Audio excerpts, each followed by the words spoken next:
Hello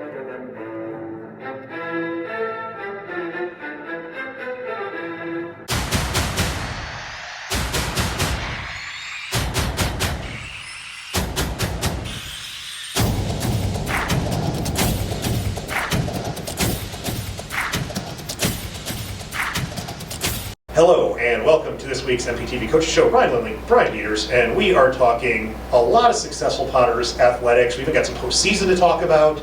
Let's jump in with football. We started with it last week and they got a big win this week, so we'll try to, I'm not sure how much our order really makes a difference, but superstition in sports is a real thing. True. So football gets a big win over East Peoria, puts up 60 plus points.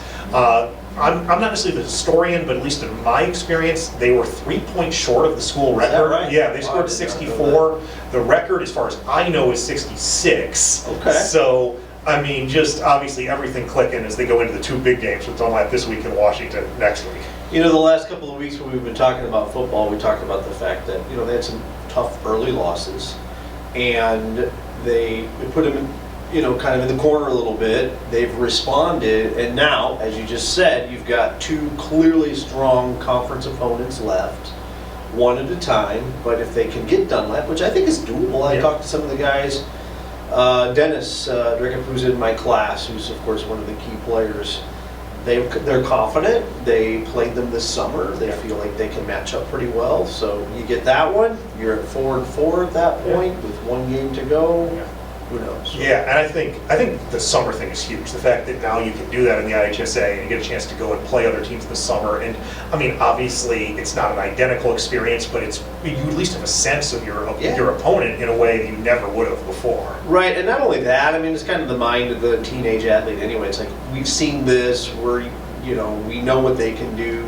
We're not going to be in awe of them or their, big time recruits. I know they've got big D1 recruit there, but our guys will be ready, I'm sure. Absolutely, and if you can't make it out Friday night, 7:30 kickoff, you can watch that on the NFHS network or MPTV locally, so make sure you tune in to that.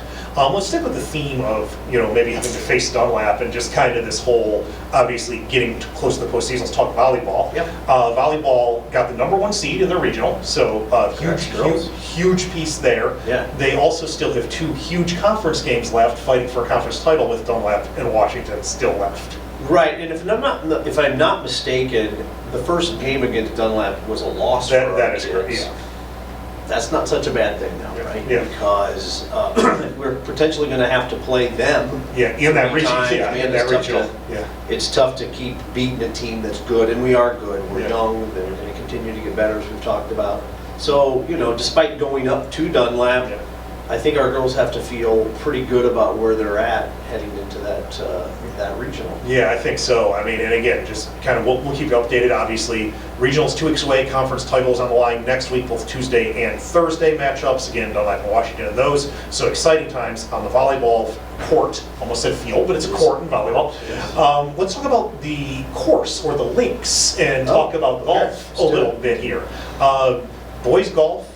We've talked about it last week. Two athletes headed to state, Chase Hopper and Jacob Anderson. I had a chance to talk with Nate Schroeder, our head coach, literally 15 minutes before they were getting on the bus to go to state. So let's take a look at that interview. All right, we got Nate Schroeder here, boys golf head coach. And coach, obviously, let's start with the highlight. I mean, you got 2 kids headed to state. Talk a little about the excitement of that. Yeah, we got 2 heading to state. We got Jacob Anderson, who's just a senior, and then Chase Hopper, which is a sophomore. I learned actually yesterday that I think it's the first time golfers have went to state since 2019. And so obviously it being my first year, I mean, that's exciting in itself, but just having 2, especially Jacob being a senior, I know he missed it maybe by 1 earlier in his career, so I'm glad that he finally got to go through. And then Chase, just a great round at sectionals, and I'm looking forward to watching them compete against the best in the state because I think they belong. Awesome. And then talk a little bit, we were just talking about it before we started recording, but they had to take essentially a week and a half off. How did you kind of get them rolling during the off time practice rounds? Kind of what was the schedule like? Yeah, just a lot of competitions between the 2 of them. They have some individual time to where they can kind of do what's convenient for them, but just doing slight competitions with each other and just really honing in on the range, and really a lot of it just comes down to chipping and putting and staying loose. So they had a lot of individual stuff, but we've always tried to do competitive things between the two of them. Awesome. And then maybe go big picture with the season as a whole. I mean, obviously those guys stand out qualifying for state, but how do you feel as a whole the team, performed this year, and just kind of maybe some highlights? No, I think it was a great year for us. We obviously started off strong, winning the P&D Invite first round, firing a 303. And I think that just sent a message to everybody like, whoa, we got to look out for Morton. And the conference was incredibly competitive, and which is a blessing in disguise, just because if we're not on our A game every day, then we don't win. And so I thought it was good to be able to compete every day against the conference teams, and then just developing the entire year. Like, we shoot a 313 and get 7th in conference. And so I think that speaks to how competitive the conference is. But I'm glad to see at the end, ultimately, I think we were one of maybe 3 teams that have 2 people heading to state. So just to be able to cap that off and just let everybody in the conference know that, you know what, Morton's got some golfers here that can compete day in, day out, and you need to watch out for us. And then last thing for you, just talk about that schedule for the guys going to state. What's their weekend going to look like? It's going to be a lot of golf, and that's kind of what I reiterated to them. We kind of took it easy this week just to mentally prepare, because in a way there could be too much golf, and golf is a mental game. It's a long rounds. It's not like any other sport where it's an hour or 2 hours and it's done. No, sometimes these rounds are going 4 or 5 hours. So today we got a practice round. Actually, we're leaving here about 15 minutes. About 10 they actually get to golf together in that, so that'll be nice. And then tomorrow, Friday, day 1, is they tee off at 10 o'clock and 10:08. So it'll be a full day of golf. And then they got to be top 40 individuals to advance to Saturday, day 2. So I like a little bit of a pressure to be able to make it to day 2. So I think they both got the capability, and once again, I'm looking forward to watching them compete. Awesome. Thanks, Coach. Appreciate it, and have a safe trip over there. Thank you. So there you have it, right? So, I mean, Coach Schroeder, very excited. I mean, he was literally about to go get the keys for the bus. Yeah, get out of town. Yeah, I'm just glad he was able to find some time to talk to me. Well, you're a special guy. We make time for you. And I appreciate that. But, I mean, it's pretty exciting just to see, and I could see his excitement even off camera, but just to be taking that group to state, especially his first year as the head boys golfer. Yeah, I was just going to say, I mean, this is his first year as a young teacher in our district. And that for him personally has obviously got to be a great thrill. But, the focus, of course, is on Chase and Jacob as they get themselves ready to play down in Savoy. Yeah. No, I'm sorry. That was where they played second. Yeah. At ISU, the ISU course, DA Weigering course, my apologies. Yeah.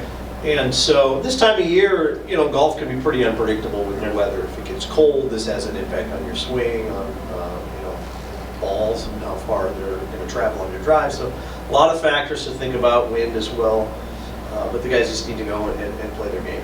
Absolutely. And then let's talk a little bit, speaking of postseason, we got tennis postseason starting today, I think, actually. Okay. So, I mean, and just kind of that same conversation, right? Like, I mean, the weather is impactful a little bit, especially there too, because, I mean, here's a shocker, when you're outside it can get really windy. Yeah. And that plays a role a little bit in your tennis match as well.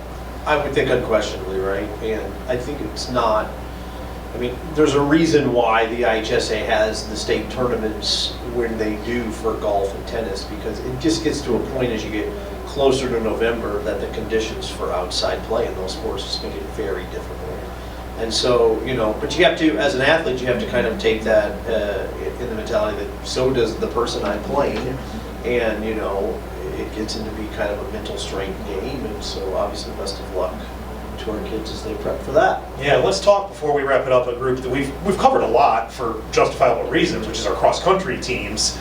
They were at Metamora Invite over the weekend. They've got the conference meet coming up this weekend. Boys win the Run in Red Invite at Metamora. Girls finished 8th out of 23 teams, which we were talking about off the air. I think that's pretty good, right? You said top third. 30% of the group pretty much. So. Yeah, and so obviously if you're cross country right now, maybe a little bit of the same conversation, right? Where, I call myself a runner, but these kids would lap me if I tried to run against them. We're old people. Well, I guess that's true. But the weather definitely affects you when you're out for a run. It does. No doubt about it. It does, and you're right. I think that's true. cross country has a little bit more of, it's pretty predictable with times and runners, people are going to pretty much be where they're at. But the conditions of weather could have an impact on that as well too. So some of our guys might just be better runners in the cold weather compared to some of their competition. Yeah, Time will tell. and there are some people, I mean, just talking, at times with Coach Zeller and some of the kids, right? There are some of those guys love the bat. It's like, I mean, it's like we get it in football sometimes too, right? The kid that just is the mentality type kid, right? I want it to snow, I want it to rain. Right. That's maybe not all of us, maybe not even the majority of us, but you find those kids and they just love that. I think if we have guys that are that way, it's a good thing for us at this point. So mental strength is crucial in all sports, and cross country maybe one of the most. Yeah. You just have to have this mental strength. Yeah. To keep pushing yourself. I think so. I mean, I think like wrestling, cross country, swimming and diving will hopefully get more on that as they're approaching their postseason as well. But like those more like individualized and endurance type sports, like you have to have that mental strength. Yeah, I don't think I have it. Like I said, I go and run. I'm not trying to beat any records or anything. Well, and I will say, I mean, obviously our golf guys, we talked about them earlier. I mean, mental strength in a different way, which I know you do have in that because you are an avid golfer, and you've dealt with the adversity of a tough shot or a tough lie somewhere on the course. Well, I obviously am nowhere near the caliber of the guys we have competing, but yeah, golf is such a mental game. And I asked Coach Schroeder to send us some pictures and some video of the state experience. Hopefully, we'd include that on next week's show. Tried to get us around with them, and they said no. Apparently, maybe there wasn't room on the bus. I don't know. Or driven ourselves. I suppose that is true. Maybe we had to be here and do our job too. There is that also. But obviously, best of luck to Chase and Jacob at state for golf. Best of luck to the Hogs on the gridiron. Again, big game against Dunlap. I'm going to repeat it just because I said it earlier, but again, if you can't be there, 7:30 start on MPTV and the NFHS network. Make sure you tune in for that. Until next week, though, for Brian Dieters, I'm Ryan Lindley. Goodbye, everybody.